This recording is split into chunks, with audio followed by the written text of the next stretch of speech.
I got the message yesterday. Landon, he normally comes on a Monday, and like I've been saying, Landon, when you shoot us a message and you're like, "Hey, can I jump on about the weather?" Then I know something's happening.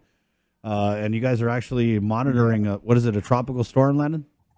Yeah, we are watching what has now been upgraded to Tropical Storm 2W. That was our invest area 95W that we've been watching for most of the week. It was upgraded to a tropical depression yesterday afternoon, and now it has bumped up to a tropical storm. So it is intensifying. The good news for us, it's not going to be a direct threat for Guam and the CNMI, but it will pack a punch for many islands across Yap State, and also some monsoon effects for Palau. And then we'll probably see some showers and thunderstorms and gusty winds developing across the weekend into early next week. So I'm going to turn my camera around, and I really wanted to speak to you all today as we're going into the weekend, just to heighten the awareness of the situation as we go into the weekend. It's going to be our working weekend for many of us here at the Weather Service. But yeah, right now it's just status quo. Typical dry trade wind season across Guam and the CNMI. Beautiful weather.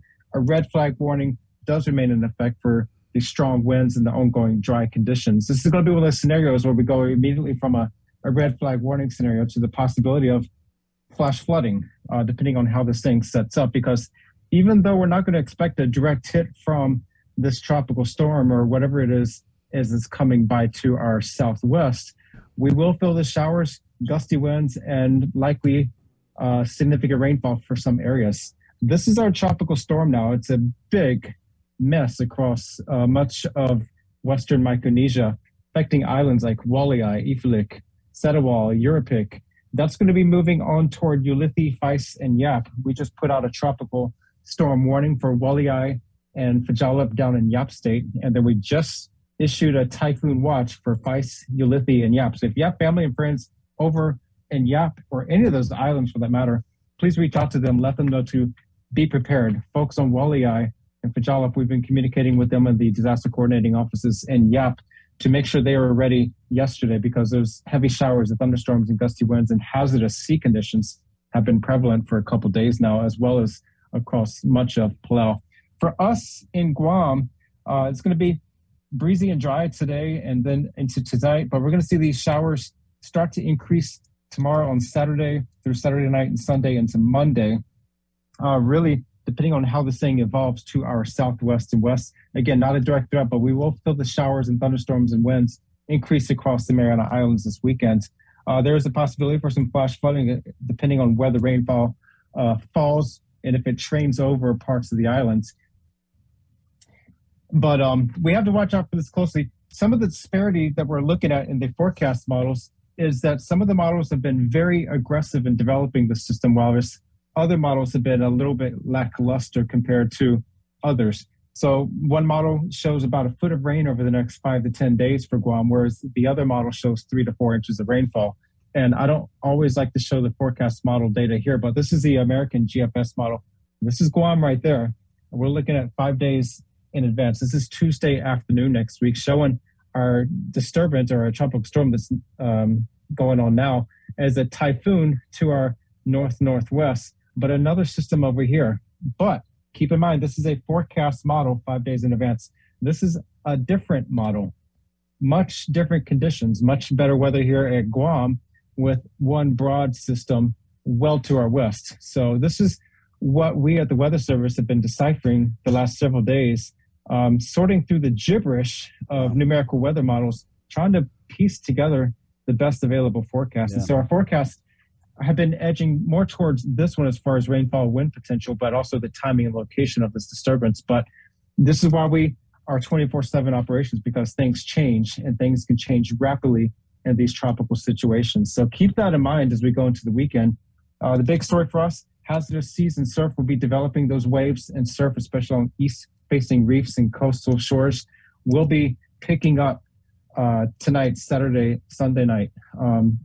Stay out of the water. It's going to be hazardous out there. And keep your eyes open for heavy rainfall, because that's going to be the other threat in the days to come.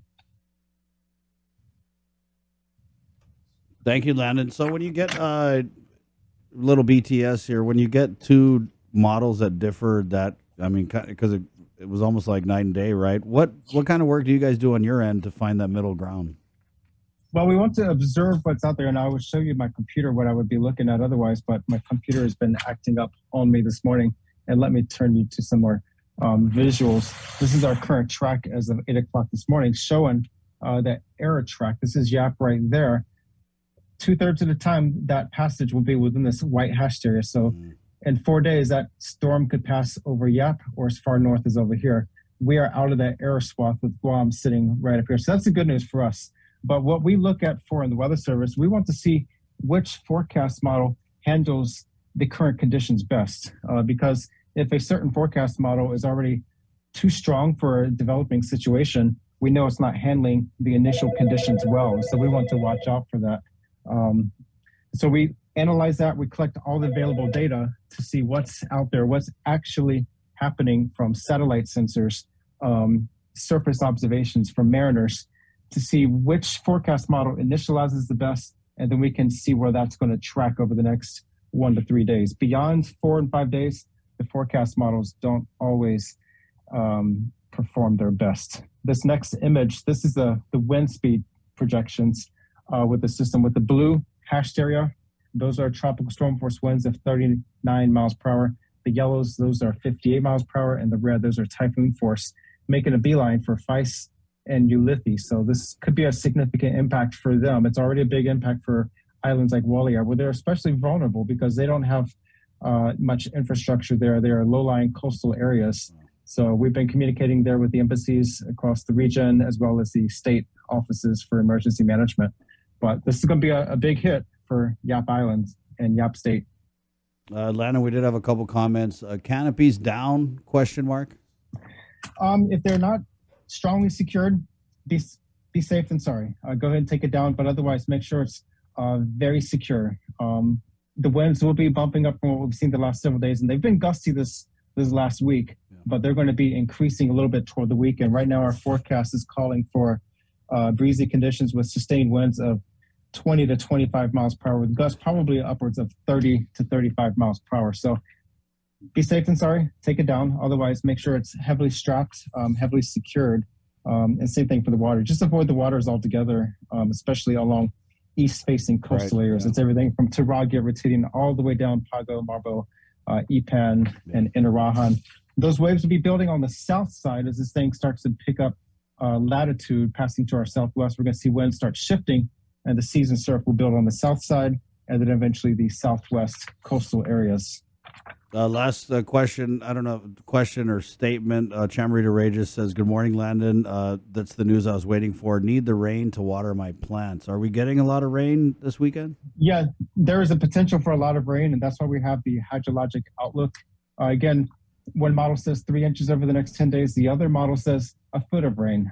Bottom line, we have a high potential for showers Sunday, Monday, and Tuesday, depending on how this evolves with the monsoon push following the passage. So we could see a significant rainfall that could squash our fire weather danger pretty good for the next several weeks. So we should be in the heart of dry season. This would at the least be a great reprieve for the fire weather threats.